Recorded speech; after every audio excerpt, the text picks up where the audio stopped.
God gives to them is to love the Lord your God with all your heart, your soul, and your strength. And Sunday's lesson talks about kind of like the placement of that statement, to love the Lord your God, which like is placed kind of in the middle of what Moses was saying to them.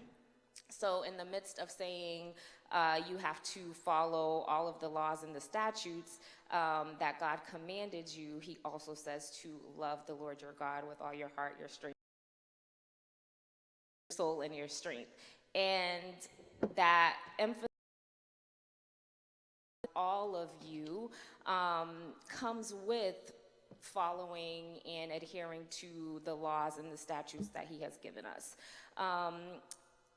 And it says that in the Hebrew, I found this point really, really interesting, that in the text, the Hebrew word used for your is in the singular form. And so while Moses was talking to all of the people of Israel collectively, he still used the singular form of your, which just emphasizes that while the command, while the statement was to be followed as like a whole, as a group, it was given to the collective, it was still like an individual call to action. It was like an individual choice, that like individually you have to love the Lord your God, you have to follow his statutes and his commands, and that as individuals, when we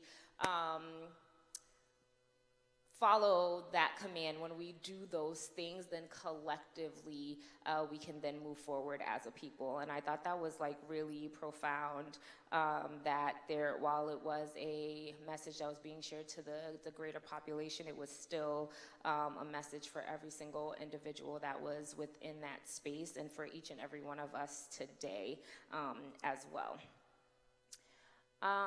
So Monday goes into that aspect of love and fear, and kind of talking about what the differences or similarities within that are. And in Deuteronomy 10, verse 12, it says, "And now, Israel, what doth the Lord thy God require of thee? But to fear the Lord thy God, to walk in all his ways, and to love him, and to serve the Lord thy God with all thy heart and with all thy soul." And that word fear, again, is not in the sense of being scared or being afraid of what will come, or being afraid of God's wrath or the consequences of our actions, but rather being in awe of everything that God has done, being in awe of who God is.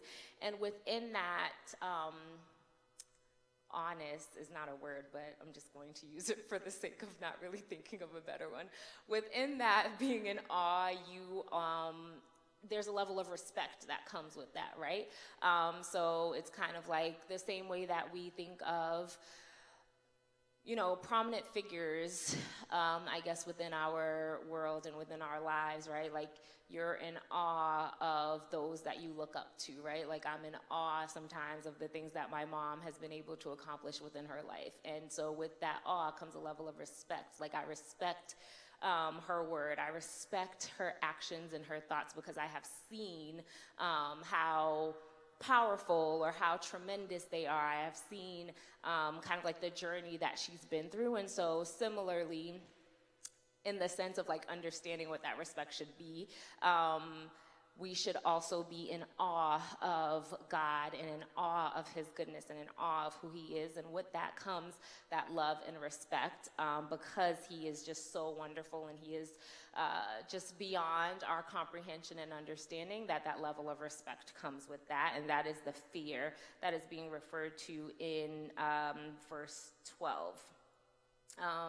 And Monday's lesson says that his authority and power and justice and righteousness, especially in contrast to our sinfulness, weakness, and complete dependence on him, should be a natural reaction. The honest should be a natural reaction for us. And thinking about just how much we have fallen as sinful beings, how much we lack, how much we don't understand, and how much, in kind of on the flip side of that, God is so powerful. God is all-knowing. He continuously takes care of us, continuously looks out for us, from the smallest things that we don't consider on a daily basis to the bigger things.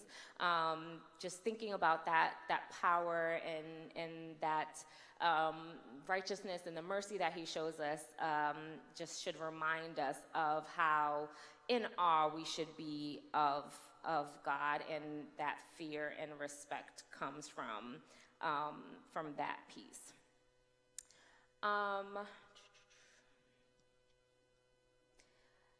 Question for the congregation, I guess, so to speak. In your it's easy to talk about the fear and the respect in kind of this meta theoretical way, right? So how does that then translate in the day-to-day? What does that fear actually look like from the minute, you wake up in the morning to the minute that you go to sleep at night? How does that fear translate in your daily thoughts, actions, etc.?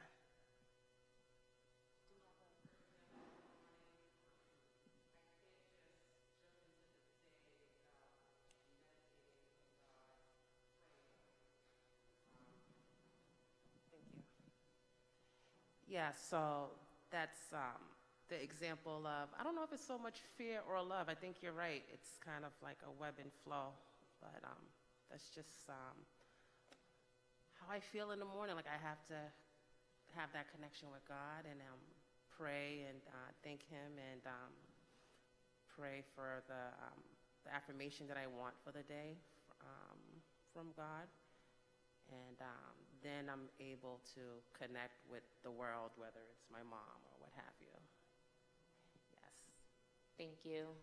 So that acknowledgement right away, right, when you wake up, and it's a natural thing to do. It sounds like that's what you're saying. It's a natural thing to do because of the fact that God woke you up even, right, that day. So that reverence or that respect comes into play, and just acknowledging God, thank you for waking me up and giving me this opportunity to see another day. And I like that word you use, being able to connect to the world then. And I think that's definitely something people take for granted or don't take time to pay attention to, how is our relationship with God and the way that we bring him into our space, allowing us to therefore be present in other spaces and connect with the world, so to speak. Dr. Peggy, you had a comment?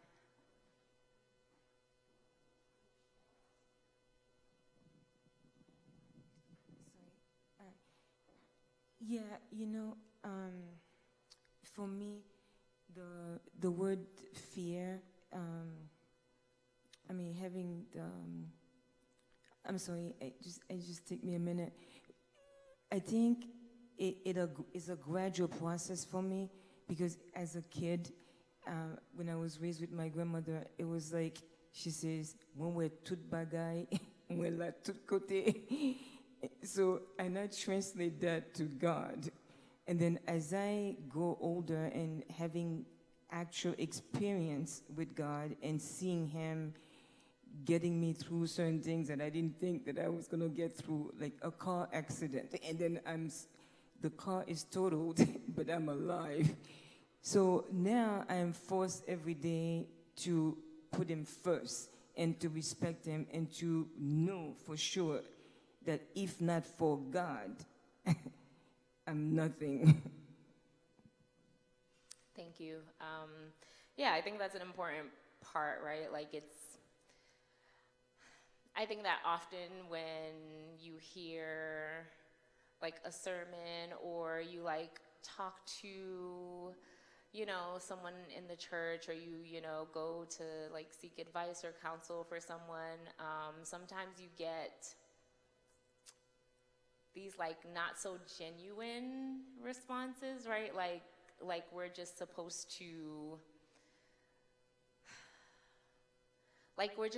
to automatically have this deep love and fear and reverence for God because we have been told to, or because we've like heard scripture forever, right? And it's like sometimes, most of the time, it's like through those experiences, right? Through the, you know, terrible accident or the tumultuous event that you don't know how you made it through, or you don't know like how you walked away from that situation unscathed, and the acknowledging that like, oh, this was God 100%, I think is definitely a good point, because often I think folks feel like, you know the scriptures, so you just, you know, automatically like, how could you not have this deep relationship with God? And sometimes for people, it's more than that, and it's not just necessarily about memorizing the verses, right? You like have to have that personal experience, and sometimes that does come through a lot of trials and tribulations.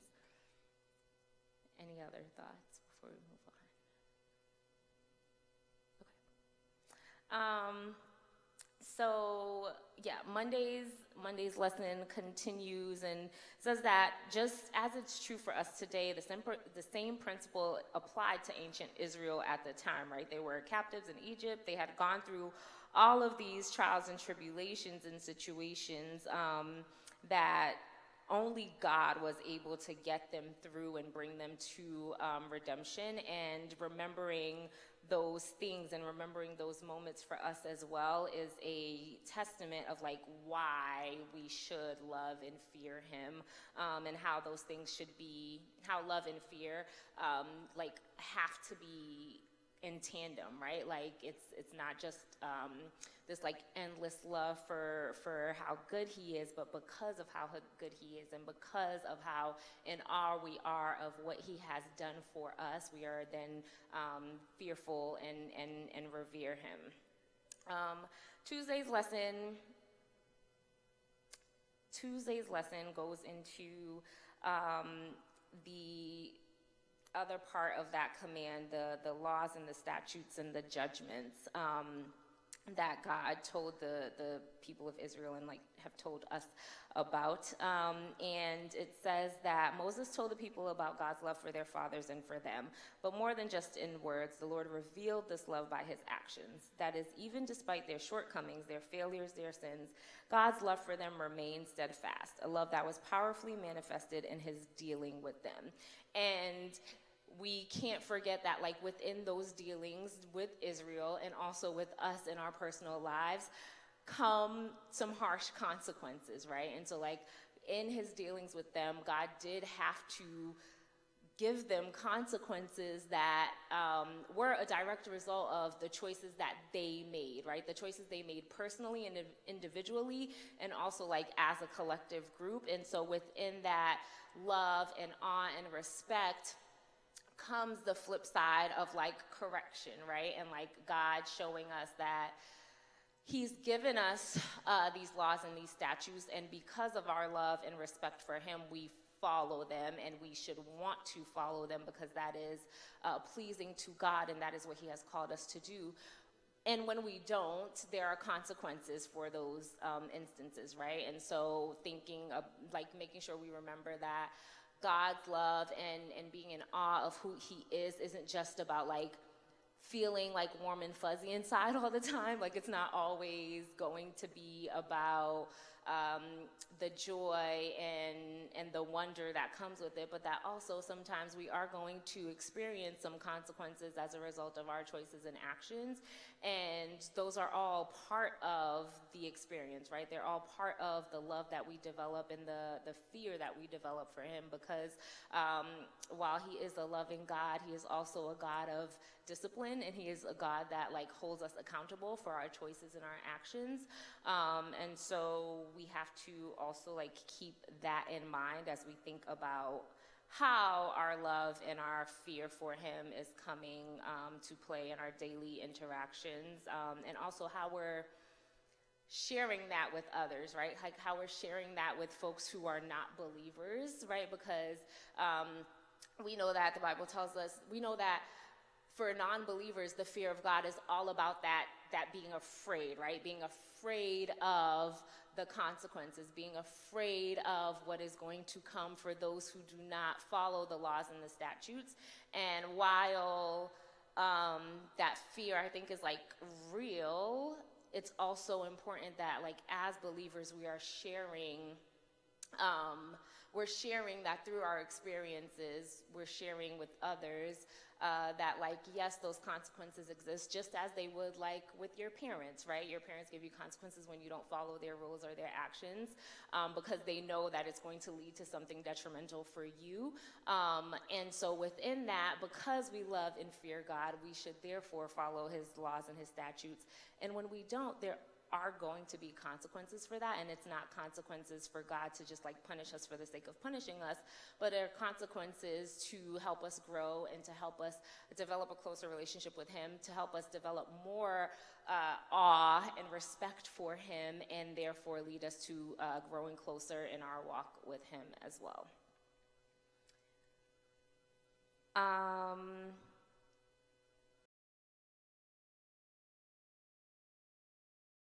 Ask why